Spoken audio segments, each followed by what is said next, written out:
Punjabi radio USA ਸੁਣ ਰਹੇ ਸਾਰੇ ਸਰੋਤਿਆਂ ਨੂੰ ਪਿਆਰ ਸਤਿਕਾਰ ਸਹਿ ਨਿੱਘੀ ਜਿਹੀ ਸਤਿ ਸ੍ਰੀ ਅਕਾਲ। ਸਭ ਨੂੰ ਜੀ ਆਇਆਂ ਨੂੰ ਆਖਦੇ ਹਾਂ। ਸੋ ਪ੍ਰੋਗਰਾਮ 'ਚ ਆਪ ਸਭ ਦਾ ਸਵਾਗਤ ਹੈ। ਮੈਂ ਰਾਜਕਨਵੀਰ ਸਿੰਘ, ਜੁੜ ਚੁੱਕੇ ਨੇ ਹਰਜੋਤ ਸਿੰਘ ਖਾਲਸਾ ਜੀ। ਹਰਜੋਤ ਸਿੰਘ ਜੀ, ਜੀ ਆਇਆਂ ਨੂੰ ਸਵਾਗਤ ਹੈ। ਸਤਿ ਸ੍ਰੀ ਅਕਾਲ ਜੀ।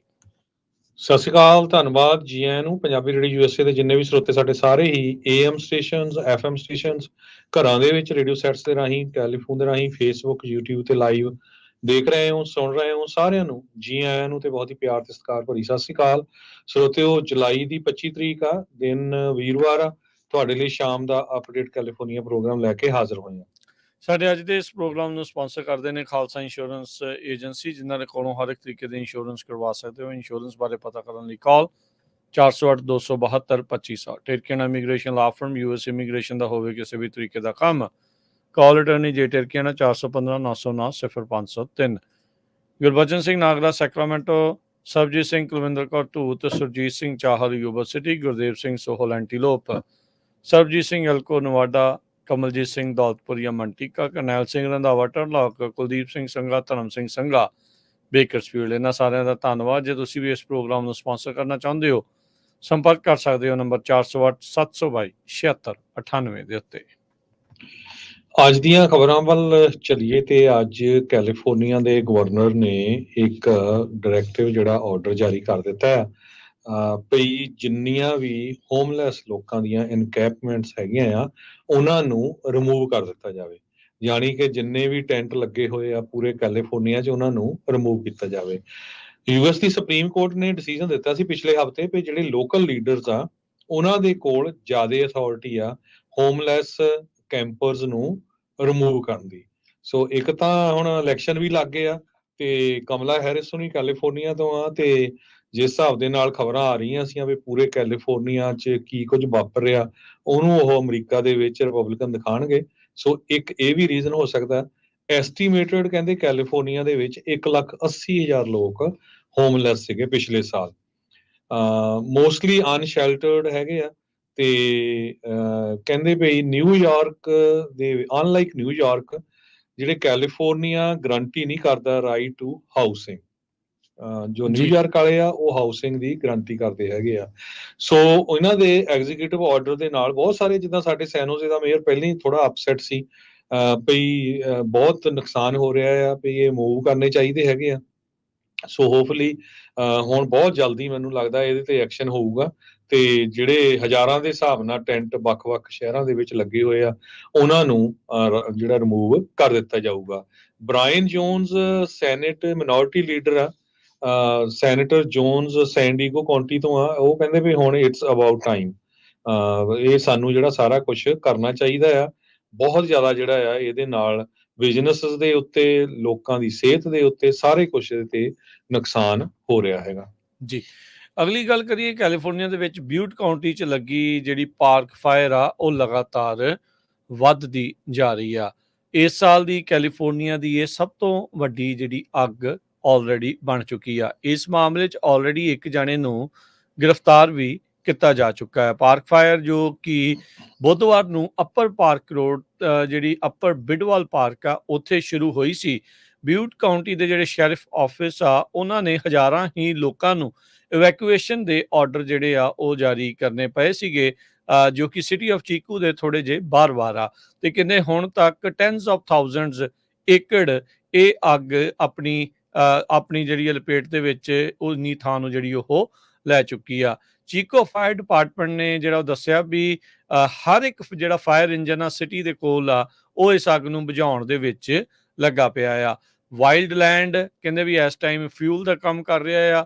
ਵੈਦਰ ਵੀ ਆਪਾਂ ਨੂੰ ਪਤਾ ਵੀ ਖੁਸ਼ਕ ਆ, ਗਰਮ ਆ, ਤੇ ਟੋਪੋਗ੍ਰਾਫੀ ਅਜਿਹੀ ਆ ਜਿੱਥੇ ਸਾਧਨ ਜਿਹੜੇ ਪਹੁੰਚਾਉਣੇ ਆ ਉਹ ਥੋੜੇ ਔਖੇ ਹੋ ਜਾਂਦੇ ਆ। ਜਿਹੜੀ ਫਾਇਰ ਬਰਨ ਹੋ ਰਹੀ ਆ ਇਨ ਐਕਸੈਸਿਬਲ ਏਰੀਆਜ਼ 'ਚ, ਸੋ ਉੱਥੇ ਫਾਇਰ ਇੰਜਨ ਪਹੁੰਚ ਨਹੀਂ ਪਾ ਰਹੇ, ਫਾਇਰ ਫਾਈਟਰ ਪਹੁੰਚ ਨਹੀਂ ਪਾ ਰਹੇ, ਤੇ ਇਸ ਕਰਕੇ ਮੁਸ਼ਕਿਲ ਆ। ਕਹਿੰਦੇ ਵੀ ਅੱਗ ਵੀ ਉਹਨਾਂ ਥਾਵਾਂ ਦੇ ਉੱਤੇ ਲੱਗੀ ਆ ਜਿੱਥੇ ਪਹਿਲਾਂ ਕੋਈ ਫਾਇਰ ਹਿਸਟਰੀ ਨਹੀਂ ਰਹੀ ਹੈਗੀ।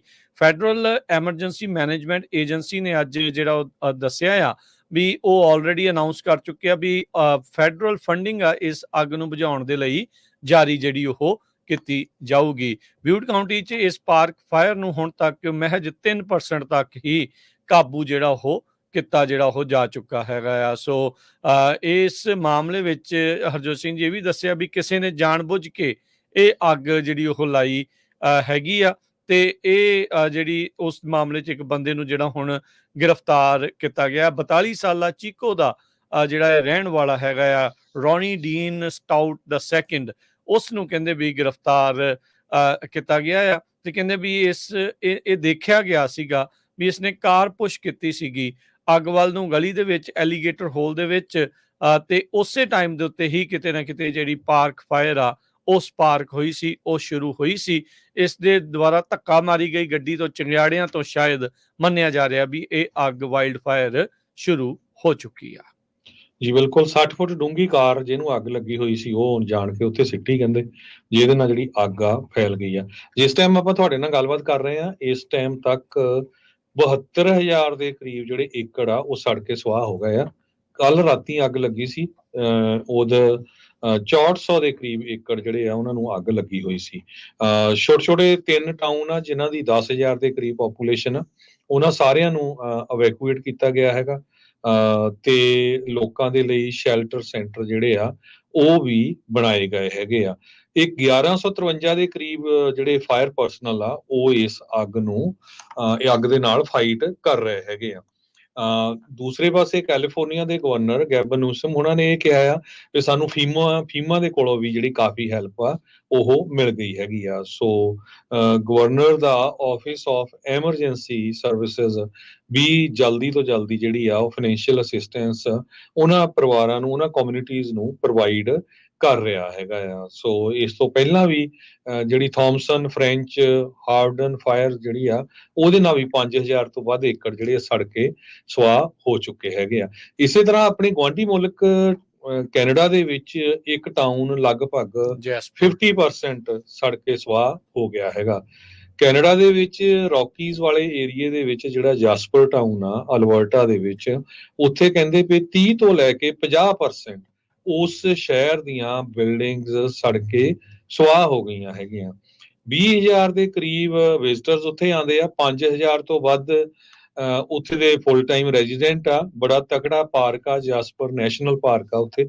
ਸੋ ਉਹ ਸਾਰੇ ਲੋਕਾਂ ਨੂੰ ਉੱਥੋਂ ਜਿਹੜਾ ਇਵੈਕੂਏਟ ਕਰ ਦਿੱਤਾ ਗਿਆ ਹੈਗਾ ਆ। ਲੱਕਲੀ ਕਿਸੇ ਦੇ ਜਾਨੀ ਜਿਹੜਾ ਨੁਕਸਾਨ ਦੀ ਕੋਈ ਗੱਲਬਾਤ ਨਹੀਂ ਹੋਈ ਹੈਗੀ, ਪਰ ਮਾਲੀ ਨੁਕਸਾਨ ਜਿਹੜਾ ਆ ਤੇ ਪਸ਼ੂਆਂ ਦਾ, ਜਾਨਵਰਾਂ ਦਾ ਜਿਹੜਾ ਆ, ਡੌਗਸ, ਕੈਟਸ, ਹਾਰਸਸ, ਉਹਨਾਂ ਦਾ ਜਿਹੜਾ ਨੁਕਸਾਨ ਆ ਕਾਫੀ ਜ਼ਿਆਦਾ ਹੋਇਆ ਹੈ। ਬਿਲਕੁਲ, ਤੇ ਆਪਣੇ ਗਵਾਂਢੀ ਸੂਬੇ ਦੀ ਵੀ ਗੱਲ ਕਰ ਲਈਏ, ਓਰੇਗਨ ਦੇ ਵਿੱਚ ਵੀ ਜਿਹੜੀ ਅੱਗ ਆ ਉਹ ਬੇਕਾਬੂ ਹੋਈ ਚੱਲ ਰਹੀ ਆ ਇਸ ਟਾਈਮ। ਮੁਲਕ ਦੀ ਕਹਿੰਦੇ ਵੀ ਸਭ ਤੋਂ ਵੱਡੀ ਜਿਹੜੀ ਅੱਗ ਆ ਉਹ ਓਰੇਗਨ ਦੇ ਵਿੱਚ ਫੈਲੀ ਹੋਈ ਆ। Interior national inter agency fire centre ਜਿਹੜਾ ਉਹ ਦੱਸ ਰਿਹਾ ਆ US ਦੇ ਵਿੱਚ ਇਸ ਟਾਈਮ 99 ਜਿਹੜੀਆਂ ਐਕਟਿਵ ਅੱਗਾਂ ਜਿਹੜੀਆਂ ਉਹ ਚੱਲ ਰਹੀਆਂ, ਜਿਸ ਕਰਕੇ 1.2 ਮਿਲੀਅਨ ਏਕੜ ਤੋਂ ਵੱਧ ਆਲਰੇਡੀ ਸੜ ਚੁੱਕਾ ਆ। ਇਹ ਜਿਹੜੀ ਓਰੇਗਨ ਦੇ ਵਿੱਚ ਅੱਗ 17 ਜੁਲਾਈ ਨੂੰ ਲਾਈਟਨਿੰਗ, ਬਿਜਲੀ ਡਿੱਗਣ ਦੇ ਕਰਕੇ ਸ਼ੁਰੂ ਹੋਈ ਸੀ। ਡਰਕੀ ਫਾਇਰ ਇਸ ਦਾ ਨਾਮ ਆ।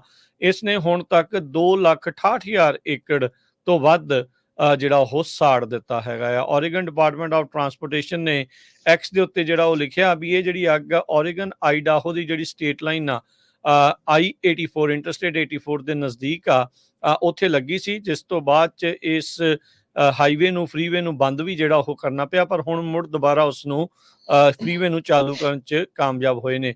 500 ਤੋਂ ਵੱਧ ਫਾਇਰ ਫਾਈਟਰ, 50 ਇੰਜਨ, 9 ਕਰੂਜ਼, 8 ਡੋਜ਼ਰ ਤੇ 9 ਜਿਹੜੇ ਵਾਟਰ ਟੈਂਡਰ ਤੇ ਇੱਕ ਹੈਲੀਕਾਪਟਰ ਇਸ ਅੱਗ ਨੂੰ ਬੁਝਾਉਣ ਦੇ ਵਿੱਚ ਲੱਗਾ ਆ। ਤੇ ਅਜੇ ਇਹ 0% ਦੇ ਉੱਤੇ ਕੰਟੇਨਮੈਂਟ ਦੇ ਉੱਤੇ ਦੱਸੀ ਜਾ ਰਹੀ ਆ। ਓਰੇਗਨ ਦੀ ਜਿਹੜੀ ਗਵਰਨਰ ਟੀਨਾ ਕੋਟੈਕ ਆ, ਉਹਨਾਂ ਨੇ ਕਿਹਾ ਵੀ ਨੈਸ਼ਨਲ ਗਾਰਡ ਦੇ ਜਿਹੜੇ ਰਿਸੋਰਸਿਸ ਆ ਉਹਨਾਂ ਦੀ ਵੀ ਹੁਣ ਮਦਦ ਲਈ ਜਾਊਗੀ। ਸੂਬੇ ਦੇ ਵਿੱਚ ਵੱਖ-ਵੱਖ ਥਾਂ ਦੇ ਉੱਤੇ ਲੱਗੀ ਅੱਗ ਆ ਉਸ ਨੂੰ ਕਾਬੂ ਪਾਉਣ ਦੇ ਲਈ। ਅਗਲੀ ਜਿਹੜੀ ਹਰਜੋਤ ਸਿੰਘ ਜੀ ਬਹੁਤ ਵੱਡੀ ਜਿਹੜੀ ਖਬਰ ਇਸ ਟਾਈਮ ਆ ਰਹੀ ਆ, ਜਿੰਨੇ ਵੀ ਸਾਡੇ ਊਬਰ ਤੇ ਲਿਫਟ ਦੇ ਲਈ ਡਰਾਈਵ ਕਰਦੇ ਨੇ ਜਿਹੜੇ ਡਰਾਈਵਰਸ, ਉਹਨਾਂ ਦੇ ਬਾਬਤ ਇਹ ਜਿਹੜੀ ਖਬਰ ਆ। ਯਾਦ ਹੋਣਾ ਹਰਜੋਤ ਸਿੰਘ ਜੀ 2020 ਦੇ ਵਿੱਚ ਜਿਹੜੀ ਪ੍ਰੋਪੋਜੀਸ਼ਨ ਆਈ ਸੀ, ਜਿਸ ਨੇ ਇੰਪਲੋਈ ਬਣਨ ਤੋਂ ਰੋਕ ਦਿੱਤਾ ਸੀ ਸਾਰਿਆਂ ਨੂੰ, ਇੰਡੀਪੈਂਡੈਂਟ ਕੰਟਰੈਕਟਰ ਰੱਖਿਆ ਸੀ। ਫਿਰ ਕੁਝ ਕੁ ਮਹੀਨੇ ਪਹਿਲਾਂ ਇੱਕ ਹੇਠਲੀ ਅਦਾਲਤ ਨੇ ਫੈਸਲਾ ਸੁਣਾਇਆ ਸੀ, ਇਹ ਕਿਹਾ ਸੀਗਾ ਵੀ ਇਹ ਜਿਹੜੀ ਪ੍ਰੋਪੋਜੀਸ਼ਨ ਆ ਇਹ ਅਨਕਨਸਟੀਟਿਊਸ਼ਨਲ ਆ, ਇਹ ਇਲੀਗਲ ਆ, ਤੇ ਇਹਨਾਂ ਨੇ ਕਿਹਾ ਸੀਗਾ ਵੀ ਉਸ ਦੇ ਉੱਤੇ ਰੋਕ ਲੱਗਣੀ ਚਾਹੀਦੀ ਆ। ਫਿਰ ਇਵੈਂਚੁਅਲੀ ਕੈਲੀਫੋਰਨੀਆ ਦੀ ਸੁਪਰੀਮ ਕੋਰਟ ਵੱਲ ਨੂੰ ਇਸ ਦਾ ਜਿਹੜਾ ਕੇਸ ਆ ਉਹ ਪਹੁੰਚਿਆ ਸੀ। ਅੱਜ ਪਰ ਕੈਲੀਫੋਰਨੀਆ ਦੀ ਸੁਪਰੀਮ ਕੋਰਟ ਨੇ ਯੂਨੈਨਿਮਸ ਡਿਸੀਜਨ ਦੇ ਵਿੱਚ ਸਰਬਸੰਮਤੀ ਦੇ ਨਾਲ ਊਬਰ ਤੇ ਲਿਫਟ ਵਾਲਿਆਂ ਨੂੰ ਵੱਡੀ ਜਿੱਤ ਜਿਹੜੀ ਆ ਉਹ ਦਿੱਤੀ ਆ, ਜਿਸ ਦੇ ਵਿੱਚ ਸਾਲਾਂ ਬੱਧੀ ਇਹ ਚੱਲ ਰਹੀ ਜਿਹੜੀ ਲੀਗਲ ਬੈਟਲ ਲੇਬਰ ਯੂਨੀਅਨ ਤੇ ਟੈਕ ਕੰਪਨੀਜ਼ ਦੇ ਵਿੱਚ ਟੈਕ ਕੰਪਨੀਜ਼ ਦੀ ਜਿਹੜੀ ਆ ਉਹ ਜਿੱਤ ਹੋਈ ਆ। ਐਪ ਬੇਸਡ ਸਰਵਿਸ ਵਰਕਰਸ ਆ, ਉਹਨਾਂ ਨੂੰ ਇੰਡੀਪੈਂਡੈਂਟ ਕੰਟਰੈਕਟਰ ਹੀ ਜਿਹੜਾ ਮੰਨਿਆ ਜਾਵੇਗਾ, ਨਾ ਕਿ ਜਿਹੜਾ ਇਹ EMPLOYEES। ਬਹੁਤ ਸਾਰੇ ਜਿਹੜੇ ਡਰਾਈਵਰਸ ਆ ਉਹ ਐਜ਼ ਏ ਇੰਡੀਪੈਂਡੈਂਟ ਕੰਟਰੈਕਟਰ ਰਹਿ ਕੇ ਨਾਰਾਜ਼ ਸੀਗੇ। ਉਹ ਕਹਿੰਦੇ ਵੀ ਸਾਨੂੰ EMPLOYEE ਦਾ ਦਰਜਾ ਮਿਲਣਾ ਚਾਹੀਦਾ, ਜਿਹੜੀਆਂ ਹੋਰ EMPLOYEE ਨੂੰ ਸਹੂਲਤਾਂ ਆ ਉਹ ਵੀ ਸਾਨੂੰ ਜਿਹੜੀਆਂ ਉਹ ਮਿਲਣੀਆਂ ਚਾਹੀਦੀਆਂ ਆ। ਪਰ ਕੈਲੀਫੋਰਨੀਆ ਦੇ ਸੁਪਰੀਮ ਕੋਰਟ ਨੇ ਐਪਸ ਦੇ ਜਾਂ ਟੈਕ ਕੰਪਨੀਜ਼ ਦੇ ਹੱਕ ਦੇ ਵਿੱਚ ਫੈਸਲਾ ਸੁਣਾਉਂਦੇ ਹੋਏ ਸਰਬਸੰਮਤੀ ਦੇ ਨਾਲ ਕਿਹਾ ਆ ਵੀ ਇਹ ਜਿਹੜੇ ਆ ਇੰਡੀਪੈਂਡੈਂਟ ਕੰਟਰੈਕਟਰ ਹੀ ਰਹਿਣਗੇ। ਜੀ ਬਿਲਕੁਲ। ਸੋ ਹੁਣ ਦੇਖਦੇ ਆ ਇਹ ਕੈਲੀਫੋਰਨੀਆ ਦੀ ਸੁਪਰੀਮ ਕੋਰਟ ਦਾ ਡਿਸੀਜਨ ਆ ਵੀ US ਦੀ ਸੁਪਰੀਮ ਕੋਰਟ 'ਚ ਜਾਂਦਾ ਆ ਜਾਂ ਨਹੀਂ ਜਾਂਦਾ ਹੈਗਾ। ਅੱਜ ਕਮਲਾ ਹੈਰਿਸ ਜੋ ਵਾਈਸ ਪ੍ਰੈਜ਼ੀਡੈਂਟ ਆ ਉਹ ਇਜ਼ਰਾਈਲ ਦੇ ਪ੍ਰਾਈਮ ਮਿਨਿਸਟਰ ਨੇਤਨਯਾਹੂ ਨੂੰ ਮਿਲੇ ਹੈਗੇ ਆ। ਉਹਦੇ 'ਚ ਉਹਨਾਂ ਨੇ ਇਜ਼ਰਾਈਲ ਦੇ ਪ੍ਰਾਈਮ ਮਿਨਿਸਟਰ ਨੂੰ ਇਹ ਕਿਹਾ ਵੀ ਜਿਹੜੀ ਜੰਗ ਚੱਲ ਰਹੀ ਆ ਉਸ ਨੂੰ ਇਮੀਡੀਏਟਲੀ ਜਿਹੜਾ ਆ ਬੰਦ ਕੀਤਾ ਜਾਵੇ। ਵੈਸੇ ਕਹਿੰਦੇ ਵੀ ਅਸੀਂ ਇਜ਼ਰਾਈਲ ਦੀ ਪੂਰੀ ਸਪੋਰਟ ਕਰਾਂਗੇ, ਪਰ ਜੋ ਬੰਬਾਰਡਮੈਂਟ ਇਜ਼ਰਾਈਲ ਵੱਲੋਂ ਪਾਲਸਤੀਨੀਅਨ ਲੋਕਾਂ ਤੇ ਕੀਤੀ ਜਾ ਰਹੀ ਆ, ਪਾਲਸਤੀਨੀਅਨ ਲੋਕ ਬਹੁਤ ਸਫਰ ਕਰ ਰਹੇ ਹੈਗੇ ਆ, ਉਹ ਇਮੀਡੀਏਟਲੀ ਐਂਡ ਹੋਣੀ ਚਾਹੀਦੀ ਆ, ਉਹ ਖਤਮ ਹੋਣੀ ਚਾਹੀਦੀ ਹੈਗੀ ਆ। ਸੋ ਜਦੋਂ ਤੋਂ ਹੀ ਜੋ ਹੈਰਿਸ ਆ ਕਮਲਾ ਹੈਰਿਸ ਉਹਨਾਂ ਨੇ ਆਪਣੀ ਕੈਂਪੇਨ ਐਤਵਾਰ ਤੋਂ ਸ਼ੁਰੂ ਕੀਤੀ ਹੋਈ ਹੈਗੀ ਆ ਤੇ ਉਹਨਾਂ ਦੇ ਉੱਤੇ ਕਾਫੀ ਜ਼ਿਆਦਾ ਜਿਹੜਾ ਇਹ ਪ੍ਰੈਸ਼ਰ ਵੀ ਸੀ ਜੋ ਵਾਰ ਚੱਲ ਰਹੀ ਹੈਗੀ ਆ, ਕਿਉਂਕਿ ਬਹੁਤ ਅਮਰੀਕਾ ਦੇ ਲੋਕ ਈਵਨ ਬਹੁਤ ਸਾਰੇ ਜੀਓ ਵੀ ਇਹ ਕਹਿ ਰਹੇ ਆ ਵੀ ਇਹ ਧੱਕਾ ਹੋ ਰਿਹਾ ਹੈ, ਇਹ ਬੰਦ ਹੋਣਾ ਚਾਹੀਦਾ ਹੈਗਾ ਆ। ਕੱਲ ਕਾਫੀ ਵੱਡਾ ਪ੍ਰੋਟੈਸਟ ਵੀ ਵਾਈਟ ਹਾਊਸ 'ਚ ਹੋਇਆ। ਸਵੇਰੇ ਆਪਾਂ ਤੁਹਾਡੇ ਨਾਲ ਖਬਰਾਂ ਵਾਈਟ ਹਾਊਸ ਦੇ ਸਾਹਮਣੇ ਉਹ ਆਪਾਂ ਖਬਰਾਂ ਵੀ ਤੁਹਾਡੇ ਨਾਲ ਜਿਹੜੀਆਂ ਸਾਂਝੀਆਂ ਕੀਤੀਆਂ ਸੀ। ਬਿਲਕੁਲ। ਕਮਲਾ ਹੈਰਿਸ ਨੇ ਕਿਹਾ ਵੀ ਕਹਿੰਦੇ ਵੀ ਮੈਂ ਚੁੱਪ ਨਹੀਂ ਰਹੂੰਗੀ। ਉਹਨਾਂ ਨੇ ਬਿਆਨ ਦਿੱਤਾ, ਕਹਿੰਦੇ ਵੀ ਇਜ਼ਰਾਈਲ ਨੂੰ ਹੱਕ ਆ ਵੀ ਆਪਣੇ ਆਪ ਨੂੰ ਉਹ ਡਿਫੈਂਡ ਕਰ ਸਕਦਾ ਆ, ਪਰ ਕਿਸ ਤਰੀਕੇ ਨਾਲ ਡਿਫੈਂਡ ਕਰ ਰਿਹਾ ਆ ਉਹ ਮੈਟਰ ਕਰਦਾ ਆ। ਕਹਿੰਦੇ ਵੀ ਮੈਂ ਆਪਣੇ ਜਿਹੜੇ ਸੀਰੀਅਸ ਕੰਸਰਨ ਆ ਉਹ ਜੋ ਉੱਥੇ ਹਿਊਮੈਨੀਟੇਰੀਅਨ ਇਨਸਾਨੀਅਤ ਤੌਰ ਦੇ ਉੱਤੇ ਜੋ ਮਾੜੀ ਸਥਿਤੀ ਬਣੀ ਆ ਉਸ ਨੂੰ ਲੈ ਕੇ ਜਿਹੜੇ ਆ ਉਹ ਚੱਕੇ ਆ ਤੇ ਮੈਂ ਜਿਹੜੀ ਉਹ ਚੁੱਪ ਨਹੀਂ ਰਹੂੰਗੀ। ਇਹ ਵੀ ਦੱਸਦੇ ਜਾਈਏ ਇਹਦਾ ਆਪਣਾ ਜਿਹੜਾ ਘਰ ਵਾਲਾ ਆ ਉਹ ਵੀ ਇੱਕ ਜੀਓ ਹੈਗਾ ਆ। ਰਿਪਬਲਿਕਨ ਪਾਰਟੀ ਇਸ ਟਾਈਮ ਕਮਲਾ ਹੈਰਿਸ ਨੂੰ ਐਂਟੀ ਸਮੈਟਿਕ ਜਾਂ ਐਂਟੀ ਜਿਊ ਜਿਹੜਾ ਆ ਜਿਊ ਹੇਟਿੰਗ ਆ ਉਹ ਪੇਸ਼ ਕਰਨ ਦੀ ਜਿਹੜੀ ਉਹ ਕੋਸ਼ਿਸ਼ ਦੇ ਵਿੱਚ ਲੱਗੇ ਹੋਏ ਆ। ਸੋ ਬੈਂਜਾਮਿਨ ਨੇਤਨਯਾਹੂ ਦੀ ਮੁਲਾਕਾਤ ਕਮਲਾ ਹੈਰਿਸ ਦੇ ਨਾਲ ਜਿਹੜੀ ਹੋਈ ਆ, ਜਿੱਥੇ ਹੈਰਿਸ ਹੁਣਾਂ ਨੇ ਇਹ ਆਪਣਾ ਜਿਹੜਾ ਉਹ ਬਿਆਨ ਦਿੱਤਾ ਹੈਗਾ ਆ। ਸੋ ਲੈਟਸ ਸੀ ਕੀ ਬਣਦਾ ਆ। ਉਧਰ ਇਹ ਵੀ ਦੱਸਦੇ ਜਾਈਏ ਜਿਹੜਾ ਈਲਨ ਮਸਕ ਆ ਉਸਨੇ ਵੀ ਬੈਂਜਾਮਿਨ ਨੇਤਨਯਾਹੂ ਦੇ ਨਾਲ ਜਿਹੜੀ ਮੁਲਾਕਾਤ ਕੀਤੀ ਆ, ਜਿਸ ਤੋਂ ਬਾਅਦ ਦੇ ਵਿੱਚ ਉਹ ਕਹਿੰਦੇ ਵੀ ਅਸੀਂ ਜਿਹੜੇ ਚੈਲੰਜਸ ਆ ਆਰਟੀਫਿਸ਼ੀਅਲ ਇੰਟੈਲੀਜੈਂਸ, ਇਕੋਨਮੀ, ਸੁਸਾਇਟੀ ਤੇ ਕਿਸ ਤਰੀਕੇ ਨਾਲ ਟੈਕਨੋਲੋਜੀ ਦਾ ਇੱਕ ਹਿਸਾਬ ਦੇ ਨਾਲ ਆਪਾਂ ਇਕੱਠੇ ਮਿਲ ਕੇ ਕੰਮ ਕਰ ਸਕਦੇ ਹਾਂ ਇਜ਼ਰਾਈਲ ਦੇ ਵਿੱਚ, ਉਸ ਬਾਰੇ ਅਸੀਂ ਉੱਥੇ ਚਰਚਾ ਕੀਤੀ। ਜੀ ਅਗਲੀ ਖਬਰ ਵੱਲ ਚੱਲੀਏ ਤਾਂ ਬੇ ਏਰੀਏ ਦੇ ਵਿੱਚ ਜਿਹੜੀਆਂ ਆਫਿਸ ਬਿਲਡਿੰਗਸ ਆ ਉਹਨਾਂ ਦੀਆਂ ਵੇਕੈਂਸੀਜ਼ ਦੇ ਵਿੱਚ ਬਹੁਤ ਜ਼ਿਆਦਾ ਵਾਧਾ ਹੋਇਆ। ਬਹੁਤ ਸਾਰੀਆਂ ਬਿਲਡਿੰਗਸ ਖਾਲੀ ਹੋ ਰਹੀਆਂ।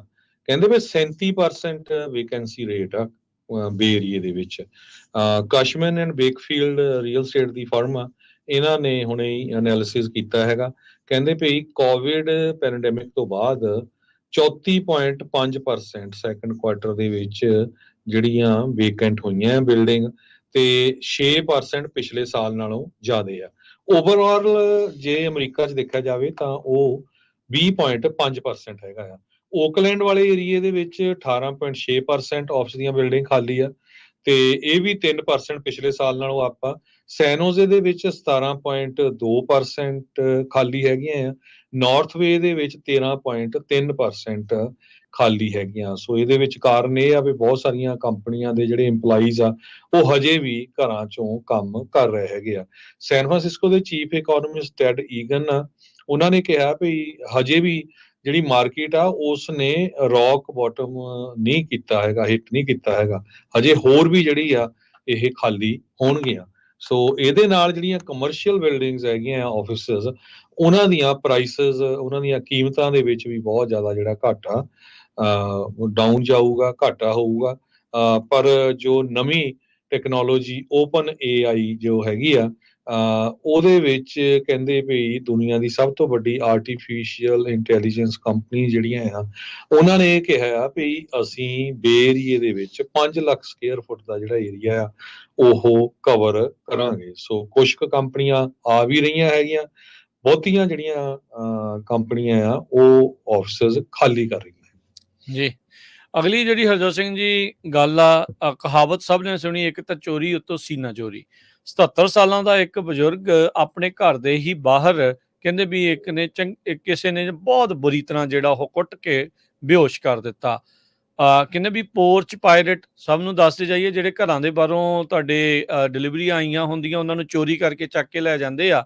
ਰਿਚਮੰਡ ਇਲਾਕੇ ਦੀ ਇਹ ਖਬਰ ਆ ਵੀ ਪੋਰਚ ਪਾਇਰੇਟ ਚੋਰੀ ਕਰ ਰਿਹਾ ਸੀ, ਉਹਦੇ ਘਰੇ ਜਿਹੜਾ ਆਇਆ ਸਮਾਨ, ਇਸਨੇ ਉਸਨੂੰ ਕਨਫਰੰਟ ਕਰਨ ਦੀ ਕੋਸ਼ਿਸ਼ ਕੀਤੀ, ਰੋਕਣ ਦੀ ਕੋਸ਼ਿਸ਼ ਕੀਤੀ, ਤੇ ਕਹਿੰਦੇ ਵੀ ਇਸ 77 ਸਾਲਾ ਬਜ਼ੁਰਗ ਨੂੰ ਉਹਨਾਂ ਨੇ ਕੁੱਟ-ਕੁੱਟ ਕੇ ਜਿਹੜਾ ਆ ਉਹ ਅਦਮ ਹੋਇਆ ਬੇਹੋਸ਼ ਜਿਹੜਾ ਉਹ ਕਰ ਦਿੱਤਾ।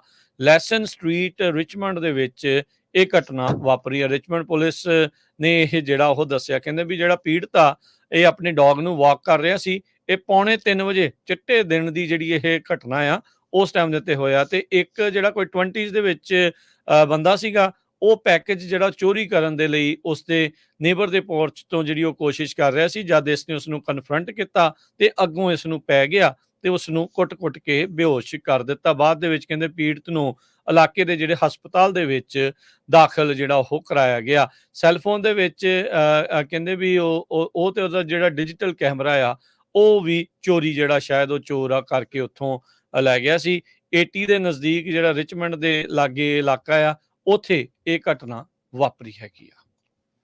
PG&E ਕਹਿੰਦੇ ਆ ਵੀ ਰੀਚ ਪ੍ਰੋਗਰਾਮ ਨੂੰ ਐਕਸਪੈਂਡ ਕਰ ਰਹੀ ਆ। ਕਈ ਲੋਕਾਂ ਨੂੰ $2000 ਤੱਕ ਦਾ ਕ੍ਰੈਡਿਟ ਆ ਉਹ ਵੀ ਮਿਲੇਗਾ ਜਿਹੜੇ ਆਪਣੇ ਬਿੱਲਾਂ ਦੇ ਵਿੱਚ ਲੇਟ ਹੈਗੇ ਆ। Relief for energy assistance through community help reach program. ਇਹਦੇ ਸੰਬੰਧ ਦੇ ਵਿੱਚ ਫ੍ਰਿਜ਼ਨੋ ਦੇ ਮੇਅਰ ਜੈਰੀ ਡਾਇਰ ਨੇ ਇਹ ਕਿਹਾ ਵੀ ਬਹੁਤ ਸਾਰੇ ਜਿਹੜੇ ਸਾਡੇ ਰੈਜ਼ੀਡੈਂਟਸ ਆ ਉਹ ਹਾਰਡਸ਼ਿਪ ਉਹਨਾਂ ਦੀ ਆ, ਬਹੁਤ ਸਟਰਗਲ ਕਰ ਰਹੇ ਹੈਗੇ ਆ ਕਿਉਂਕਿ ਬਿਜਲੀ ਦੇ ਬਿੱਲ ਬਹੁਤ ਜ਼ਿਆਦਾ ਹਾਈ ਹੋਏ ਹੈਗੇ ਆ। ਸੋ ਇਹਦੇ ਨਾਲ PG&E ਨੇ $55 ਮਿਲੀਅਨ એનર્ਜੀ ਫੰਡ ਦਿੱਤਾ ਹੈਗਾ ਆ ਰੀਚ ਪ੍ਰੋਗਰਾਮ ਨੂੰ। ਸੋ ਉਹਨਾਂ ਨੇ ਕਹਿੰਦੇ ਵੀ $17.2 ਮਿਲੀਅਨ ਆਲਰੇਡੀ ਦੇ ਦਿੱਤਾ ਆ, ਬਾਕੀ ਦੇ ਦਊਗੇ 25,000 ਇਨਕਮ ਐਲੀਜੀਬਲ ਕਸਟਮਰਸ ਜਿਨ੍ਹਾਂ ਦੇ ਪੁਰਾਣੇ ਬਿੱਲ ਰਹਿੰਦੇ ਹੈਗੇ ਆ, ਉਹਨਾਂ ਨੂੰ ਪੈਸੇ ਮਿਲਣਗੇ। ਤੇ ਕਹਿੰਦੇ ਆਉਣ ਵਾਲੇ ਸਮੇਂ ਦੇ ਵਿੱਚ ਟੋਟਲ 65,000 ਲੋਕ ਜਿਹੜੇ ਆ ਕੁਆਲੀਫਾਈ ਕਰ ਸਕਦੇ ਆ, ਜਿਨ੍ਹਾਂ ਨੂੰ $2,000 ਤੱਕ ਆਪਣੇ ਜਿਹੜੇ ਬਿਜਲੀ ਦੇ ਬਿੱਲ ਹੈਗੇ ਜਿਹੜੇ ਪਾਸ ਡਿਊ ਆ ਉਹ ਮਿਲ ਸਕਦਾ ਹੈਗਾ ਕ੍ਰੈਡਿਟ ਉਹਨਾਂ ਨੂੰ। ਜੀ। ਨਟੋਮਸ ਇਲਾਕੇ ਦੇ ਵਿੱਚ ਇੱਕ ਜ਼ਬਰਦਸਤ ਜਿਹੜਾ ਉਹ ਹਾਦਸਾ ਵਾਪਰਿਆ, ਜਿਹਦੇ ਕਰਕੇ 3 ਜਾਣਿਆਂ ਨੂੰ ਹਸਪਤਾਲ ਦੇ ਵਿੱਚ ਦਾਖਲ ਕਰਾਉਣਾ ਪਾਇਆ। I-5 ਦੇ ਉੱਤੇ ਇਹ ਦੁਰਘਟਨਾ ਜਿਹੜੀ ਆ ਉਹ ਉੱਥੇ ਵਾਪਰੀ ਤੜਕੇ ਸਵੇਰੇ ਜਿਹੜੀ ਉਹ 11 ਵਜੇ ਦੀ ਇਹ ਘਟਨਾ ਦੱਸੀ ਜਿਹੜੀ ਉਹ ਜਾਂਦੀ ਆ। ਉਸ ਦੇ ਕਰਕੇ ਕਹਿੰਦੇ ਵੀ 2 ਔਰਤਾਂ ਤੇ ਇੱਕ ਜਿਹੜਾ ਬੰਦਾ ਆ ਉਸ ਨੂੰ ਉੱਥੋਂ ਦੇ ਇਲਾਕੇ ਦੇ ਹਸਪਤਾਲ 'ਚ ਦਾਖਲ ਕਰਾਇਆ ਗਿਆ ਆ। 2 ਜਿਹੜੇ ਵਹੀਕਲਸ ਆ ਇਸ ਐਕਸੀਡੈਂਟ ਦੇ ਵਿੱਚ ਇਨਵੋਲਵ ਸੀਗੇ। ਕੈਲੀਫੋਰਨੀਆ ਹਾਈਵੇ ਪੈਟਰੋਲ ਆ ਉਹਨਾਂ ਨੇ ਮੌਕੇ ਦੇ ਉੱਤੇ ਜਾ ਕੇ ਫਿਰ ਇਸ ਦੀ ਜਾਂਚ ਸ਼ੁਰੂ ਕੀਤੀ। ਜੀ, ਤੇ ਆਪਾਂ ਸਟਾਕ ਮਾਰਕੀਟ ਦੀ ਗੱਲਬਾਤ ਵੀ ਕਰਨੀ ਹੈਗੀ ਆ। ਜੇ ਕਰੰਸੀ ਦੀ ਗੱਲ ਕਰਦੇ ਜਾਈਏ ਤਾਂ $1 ਦੇ ਬਰਾਬਰ ਇੰਡੀਆ ਦੇ $83.75 ਹੋ ਗਿਆ। ਮੈਂ ਪਿਛਲੇ ਕਈ ਦਿਨਾਂ ਤੋਂ ਕਹਿ ਰਿਹਾ ਵੀ ਇੰਡੀਆ ਦਾ ਰੁਪਈਆ ਜਿਹੜਾ ਧੜਾ ਧੜ ਥੱਲੇ ਨੂੰ ਜਾ ਰਿਹਾ ਹੈਗਾ। ਸੋ $83.75 ਆ $1 ਦੇ ਬਰਾਬਰ ਇੰਡੀਆ ਦੇ, ਤੇ ਪਾਕਿਸਤਾਨ ਦੇ ਹੈਗੇ $278.44, ਕੈਨੇਡਾ ਦੇ ਹੈਗੇ ਆ $1.38। ਤੇ ਡਾਓ ਜੋਨ 39,935 ਦੇ ਉੱਤੇ 81 ਪੁਆਇੰਟ ਵੱਧ ਕੇ ਬੰਦ ਹੋਇਆ। S&P 28 ਪੁਆਇੰਟ ਘਟ ਕੇ 53,199, ਨੈਸਡੈਕ 161 ਪੁਆਇੰਟ ਘਟ ਕੇ 17,182। ਸੋਨੇ ਦਾ ਭਾਅ $2362 ਪ੍ਰਤੀ ਆਉਂਸ, ਕੱਚੇ ਤੇਲ ਦੀ ਕੀਮਤ $78 ਪ੍ਰਤੀ barrel, 10 year yield 4.25%। Crypto currency 'ਚ ਬਿਟਕੋਇਨ 66,414 ਤੇ ਇਥੀਰੀਅਮ 3,193 $US ਦੇ ਬਰਾਬਰ ਚੱਲ ਰਿਹਾ ਹੈ। ਇੱਥੇ ਹੀ ਸਰੋਤਿਆਂ ਤੋਂ ਇਜਾਜ਼ਤ ਲੈਂਦੇ ਹਾਂ। ਮੇਰੇ ਹਰਜੋਤ ਸਿੰਘ ਵੱਲੋਂ, ਮੇਰੇ ਰਾਜਕਨਵੀਰ ਸਿੰਘ ਵੱਲੋਂ ਤੁਹਾਨੂੰ ਸਭ ਨੂੰ ਪਿਆਰ ਸਤਿਕਾਰ ਸਹਿ ਨਿੱਘੀ ਜੀ ਸਤਿ ਸ੍ਰੀ ਅਕਾਲ। ਜਿਉਂਦੇ ਵਾਸਤੇ ਰਹੋ, ਹੱਸਦੇ ਖੇਡਦੇ ਰਹੋ, ਸੁਣਦੇ ਰਹੋ, ਦੇਖਦੇ ਰਹੋ ਪੰਜਾਬੀ ਰੇਡੀਓ USA।